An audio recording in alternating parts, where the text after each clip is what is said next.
印度防长登上国产航母后放豪言，入役不再遥遥无期，凭什么如此自信？近日，印度国防部长纳特辛格登上印度第一艘国产航母进行了视察，并宣布维克兰特号将于2022年正式服役。维克兰特号航母是印度自力更生的产物，号称国产化比例达75%，但是其核心装备全部来自国外，这样的航母形成战斗力有多难？我们有请曹卫东老师为大家解读一下。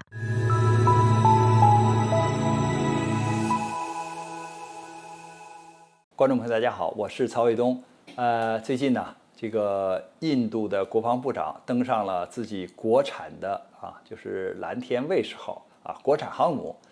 感到非常的自豪和骄傲，并且对外宣布呢，到了明年，就是2022年印度就可以拥有自己的航空母舰了，就可以交给印度的海军了。但是我听到这个消息以后是不以为然，因为这艘航空母舰虽然印度说是印度自己产的，马上就可以交给这个印度海军形成战斗力了，实际上不是那么简单，因为这艘舰本身从下水海试到交付的时间已经大大的被延宕那么这是第一点。第二点呢，就是虽然说是印度建造的航空母舰，就是国产的航空母舰，但是它有大量的这些装备和武器源自国外，它一定要看着国外提供这些武器装备的厂商的眼色来行事。比如说，它的动力系统可能来自乌克兰，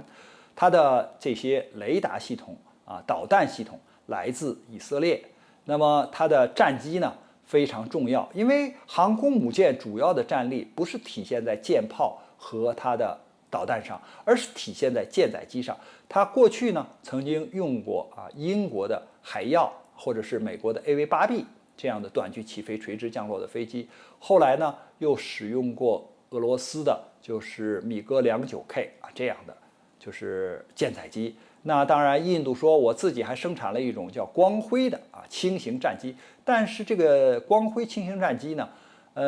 它发动机可能源自美国，那么它的作战能力呢应该说非常有限，就是交给印度空军以后呢，印度空军都不愿意使，那你现在把它机翼折叠，然后就交给这个印度海军，印度海军就愿意用了吗？这种轻型的战机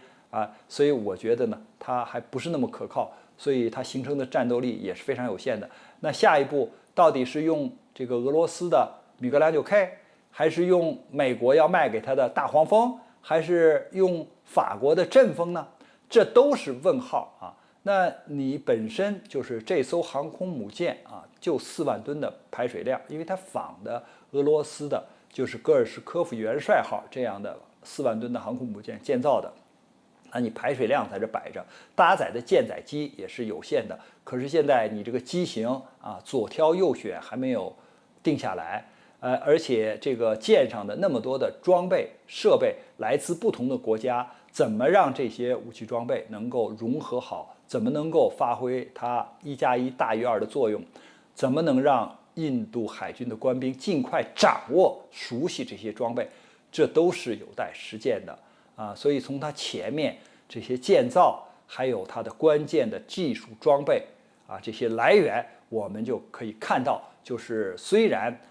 印度国防部长说到了2022年，印度的国产航母就可以交给印度海军了，但是你真正要形成战斗力，恐怕还不是明年的事儿，而是遥遥无期。关于这个话题，我们今天就聊到这儿，感谢大家关注本栏目，我们下期节目再见。